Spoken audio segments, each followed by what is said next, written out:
अस्सलाम वालेकुम जी, मैं हूं मोहम्मद आसिम नज़ीर और आप देख रहे हैं मेरा यूट्यूब चैनल। दोस्तों, आज की वीडियो में मैं आपको बताऊंगा कि वोल्ट मीटर, एम्पेयर मीटर और एचजेड मीटर के कनेक्शन किस तरह किए जाते हैं। यह वोल्ट मीटर, ये एम्पेयर मीटर है और ये एचजेड मीटर जिसे फ्रीक्वेंसी मीटर भी कहा जाता है। इसके कनेक्शन किस तरह किए जाते हैं आज की वीडियो में मैं आपको यही बताऊंगा। वीडियो को स्टार्ट करने से पहले अगर चैनल पे न्यू है तो चैनल को सब्सक्राइब करके बेल आइकन ज़रूर प्रेस कीजिए ताकि मेरी नई आने वाली वीडियो का नोटिफिकेशन आपको आपकी स्क्रीन पे मिल सके।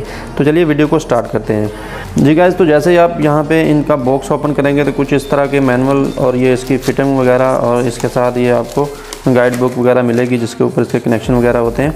तो यहाँ पे देख के आप इनके कनेक्शन कर सकते हैं। तो यहाँ पे मैं आपको इजीली समझा देता हूँ कि इनके कनेक्शन किस तरह किए जाते हैं। तो सबसे पहले हम वोल्ट मीटर के कनेक्शन करेंगे। अगर यहाँ पे आप तीनों बैक साइड देखें इनकी तीनों की तो आपको सेम नज़र आएंगे। यहाँ पे देखें ये 2 पॉइंट है, एक रेड है और एक ग्रीन है, ऐसे सेम इनके हैं। तो सबसे पहले हम वोल्ट मीटर के कनेक्शन करते हैं जी गाइस। तो ये है हमारे पास वोल्ट मीटर। इसके ऊपर आपको यहाँ पे कुछ सेटिंग के लिए बटन एक नज़र आएगा। तो यहाँ पे पीछे आप देख सकते हैं ये आपको 2 पॉइंट नज़र आएंगे। एक आएगा, ये एक रेड है और एक है ग्रीन। यहाँ पे जहाँ रेड है यहाँ पे लिखा है UN और यहाँ पे VIN लिखा हुआ है जहाँ पे ये ग्रीन पॉइंट है। तो सबसे पहले आपको पता है कि किसी भी चीज़ को चलाने के लिए हमें सप्लाई देना होती है। तो यहाँ पे हमने इसको 220 वोल्ट सप्लाई देनी होती है। तो ये मैं 2 वायर यहाँ पे लगा देता हूँ जी गाइस। तो ये 2 वायर हमारी जो सप्लाई की हैं ये लग चुकी हैं और यहाँ पे 2 वायर हमने और लगानी है। यहाँ पे देख सकते हैं तो 3 पोल हैं। तो यहाँ पे जो 2 साइड वाले हैं ये हमने यूज़ कर लिए हैं जहाँ पे 3 और 4 लिखा हुआ है जी दोस्तों। तो जो रेड हमने लगाए थे टर्मिनल में वायर, उसको यहाँ पे हम 220 वोल्ट सप्लाई देते हैं। यहाँ पे 220 वोल्ट सप्लाई देने से ये जो हमारा मीटर है ये ऑन होगा। यहाँ पे 00 शो करेगा। यहाँ पे देखें जैसे ही हमने इसको सप्लाई के साथ कनेक्ट किया है तो हमारा जो वोल्ट मीटर है इस पर 00 शो हो चुका है। यहाँ पे ये सिर्फ ऑन हुआ है। अब इसके बाद अगर आप देखना चाहते हैं, आप इसको 220 वोल्ट पे सेट करना चाहते हैं या जो भी वोल्ट आप इस पे देखना चाहते हैं वो वोल्ट आप यहाँ पे ये जो ग्रीन पॉइंट है यहाँ पे आप सप्लाई देंगे। मतलब अगर 440 वोल्ट आप देखना चाहते हैं तो यहाँ पे 2 फेस लगाएंगे। 220 वोल्ट देखना चाहते हैं तो न्यूट्रल और फेस, यही जो न्यूट्रल फेस है यहाँ पे लगा देंगे तो यहाँ पे 220 वोल्ट शो होगा। और अगर इसके अलावा कोई और वोल्टेज, जितने भी आपके वोल्टेज हैं वो आप देखना चाहते हैं तो उसके लिए आपको ये 2 वायर इस्तेमाल करनी है। तो यहाँ पे मैं आपको पहले 220 वोल्ट के साथ इसको कनेक्ट करके दिखाता हूँ। तो यहाँ पे मैंने ये जो ग्रीन हमारी पॉइंट था इसकी वायर्स भी इसके साथ हमने लगा दी हैं। तो यहाँ पे अब इसको सप्लाई देके आपको दिखाता हूँ जी गाइस। तो यहाँ पे मैंने इसको 220 सप्लाई पे लगाया था। यहाँ पे 240 वोल्ट 41 वोल्ट यहाँ पे शो कर रहा है। तो ये हमारे सिंगल फेस वोल्टेज हैं। तो यहाँ पे अगर हम डबल फेस मतलब 240 वोल्ट 2 फेस वोल्ट देखना चाहते हैं तो यहाँ पे हम 2 फेस के साथ इसको सप्लाई देंगे। तो मैं यहाँ पे अब इसको 2 फेस के साथ लगाता हूँ। यहाँ से हम निकाल के 2 फेस के साथ लगाते हैं। ये जो रेड पॉइंट है इसको हमने नहीं छेड़ना, ये हमें 220 ही यहाँ पे देना है। ये वाली जो वायर हैं मतलब ये जो हमने ग्रीन पॉइंट के अंदर लगाई हैं इनको सिर्फ हमने चेंज करना है 2 फेस सप्लाई के साथ जी दोस्तों। तो 2 फेस यहाँ पे लगाने से आप देख सकते हैं यहाँ पे 415 वोल्ट शो कर रहा है। ये हमारी 2 फेस सप्लाई है जो हमें 2 फेस लगाने से मिली है जी दोस्तों। तो वोल्ट मीटर के बाद हम कनेक्शन करेंगे फ्रीक्वेंसी मीटर के। तो सेम इसके ऐसे ही कनेक्शन है। तो हम यहाँ पे इसकी जो ग्रिप है ये निकाल के वही वाली ग्रिप हम लगा देते हैं जिसके अंदर वायर लगी हुई हैं। यहाँ पे हमारी इसके भी 220 सप्लाई आएगी जी गाइस। तो यहाँ पे हमारी 220 सप्लाई आएगी जो कि हमारी कनेक्ट है। तो ये वाली जो वायर हैं यहाँ पे लगी हुई हैं, यहाँ पे भी हमें 220 सप्लाई देनी है 220 वोल्ट। तो मैं इसको यहाँ पे इसके साथ ही कनेक्ट कर देता हूँ।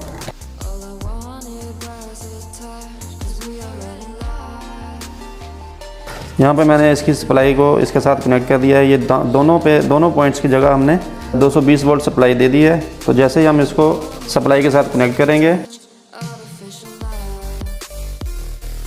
जी गाइस। तो यहाँ पे आप देख सकते हैं तो ये फ्रीक्वेंसी शो कर रहा है 50 फ्रीक्वेंसी होती है हमारी। तो यहाँ पे ये तकरीबन 10 पॉइंट कम है। तो ये हमारा मीटर जो है फ्रीक्वेंसी शो कर रहा है। तो इसके कनेक्शन बिल्कुल सिंपल हैं। यहाँ पे दोनों पॉइंट पे हमें 220 वोल्ट सप्लाई देनी होती है। तो इसके बाद हम एम्पेयर मीटर के कनेक्शन करेंगे। इसके थोड़े मुख्तलिफ हैं। इसके साथ एक और चीज़ इंस्टॉल करनी पड़ती है, मैं आपको दिखाता हूँ जी गाइस। तो एम्पेयर मीटर के साथ हमें ये CT इस्तेमाल करनी पड़ती है, सर्किट ट्रांसफार्मर जिसे कहते हैं ये वाला। तो मेरे पास ये 200 एम्पेयर का मौजूद है। आपके पास जितना लोड है आप उसके हिसाब से इसको इस्तेमाल करेंगे। तो वही वायर हम यहाँ से निकाल लेते हैं और इस एम्पेयर मीटर में लगा देते हैं। और ये जो ग्रीन पॉइंट वाली वायर हैं यहाँ से हम निकाल लेंगे, 220 वोल्ट सप्लाई वाली लगी रहेंगी वहाँ पे।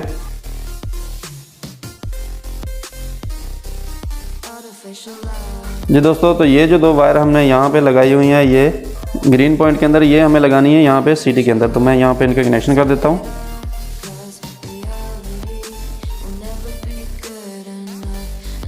जी दोस्तों, तो यहाँ पे इसको सीटी के साथ कनेक्ट करने के बाद हमारे पास जो आपका लोड है, चाहे वो 220 वोल्ट है या कुछ भी है, मोटर है या आपकी मेन सप्लाई है जिसके आप एम्पेयर देखना चाहते हैं, तो उसकी जो वायर हैं, ये वाली जो मेन वायर हैं, ये मेरे पास एक मोटर है उसके साथ कनेक्ट है। तो इनमें से एक जो वायर है हमने इसके अंदर से गुजार देनी है, ये जो होल है सीटी का, बस इसका यही काम है। यहाँ पे इसके अंदर से गुजार के यहाँ पे सिर्फ एक वायर गुजारनी है, और एक जो दूसरी वायर है ये हमने डायरेक्ट सप्लाई के साथ लगा देनी है। तो यहाँ पे मैं इसको अपना 220 वोल्ट के साथ कनेक्ट कर देता हूँ। जी गाइस, तो यहाँ पे आप देख सकते हैं कि यहाँ पे 1 और कुछ मतलब तकरीबन 2 एम्पेयर हमारी जो मोटर है वो लोड ले रही है। छोटी मोटर है इसलिए ये यहाँ पे कम लोड है इसका। जी गाइस, तो उसके बाद यहाँ पे इसकी कुछ सेटिंग होती है। ये जो सेट वाला बटन है, आपने थोड़ी देर इसको प्रेस करना है, तो उसके बाद ये इसका मेन्यू खुल जाएगा। तो यहाँ पे आपने सिर्फ क्या करना है, यहाँ पे जहाँ पे 200 लिखा हुआ है, यहाँ पे आपने ये जो आपने इसके साथ सीटी लगाई है, ये वाली ट्रांसफार्मर, ये 200 एम्पेयर की है। तो आपके पास जितने एम्पेयर की है आपने यहाँ पे इसको कम या ज़्यादा सेट कर देना है। अगर ज़्यादा एम्पेयर किया है तो ज़्यादा कर देना है, अगर कम एम्पेयर किया है तो इसको जितने एम्पेयर किया है वहाँ पे सेट कर देना है, फिर ये बिल्कुल सही काम करेगी। जी गाइस, तो उम्मीद करता हूँ कि वीडियो आपको अच्छी लगी होगी। अगर इस वीडियो को देखने के बाद आपकी मालूमात में इजाफा हुआ है तो वीडियो को लाइक कर दीजिए, और चैनल पे न्यू है तो चैनल को सब्सक्राइब कर दीजिए। मिलते हैं नेक्स्ट वीडियो में, तब तक के लिए इजाज़त चाहता हूँ। अल्लाह हाफिज़।